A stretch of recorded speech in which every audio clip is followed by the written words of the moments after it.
So what we have here is a computer laptop that has some of the keys that work, some of them don't.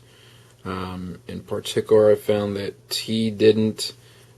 Several of the numbers, I think was 3 through 5, didn't work, and a couple others. But it was mostly right along this top row. Now, it's kind of odd for a key just to kind of stop working on one of these, let alone a whole bunch of them. What generally happens when you have a whole bunch of keys that stop working is that the laptop keyboard itself has become unseated with the ribbon cable in here.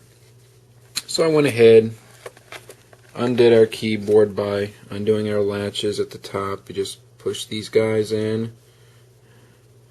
You know, the sliders, they go that way. Just push them in, pull it up. All that good stuff. Got it out of here. Went ahead and took a look at the connector here. Was in here pretty decent, I thought. So I went ahead, took the connector out, took a look at it, and I've cleaned it off. But I noticed on one of the connectors, right there in the middle, was this tiny, tiny little green dot.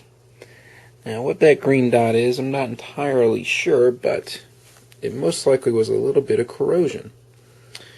So what I went ahead and did is I took, just like I said in another video on cleaning electrical contacts, took my pink eraser, gone through, brushed it a few times to get it nice and clean, set my keyboard to the side, take my can of air, because unfortunately we can't get inside of this connector to clean that out. So the only way we can do it is a little gust of air. If there's any stuff in there, just kind of hoping that it comes out. Keep your bottle 90 degrees to the object you're doing. Hello. And that way you don't get any of the liquid coming down, because if you do like this, like I said in my safety video on these cans of airs, pointing them down, you get the liquid coming out, you can freeze parts of your board. And anytime you've had it down, just give it a couple squeezes, make sure there's nothing in it. A couple bursts there. And since just there's a little bit of stuff on here itself, go through, do that.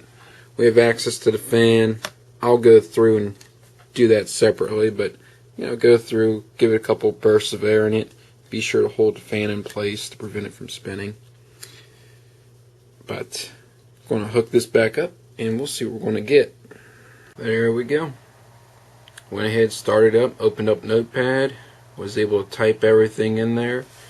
My start button works, all the keys work, Alt key works, Control key works, all that good stuff, spacebar, all kinds of fun stuff.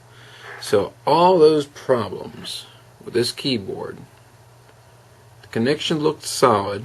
I did go ahead and reseat it anyway, obviously, but I suspect all those problems are due to that tiny little speck there, that little thing blocking a single connector, and so much goes wrong. Pretty simple. Well, until next time, if you got any questions, feel free to post them below, send an email, send a message. Either way works. And until next time, I'll see you later.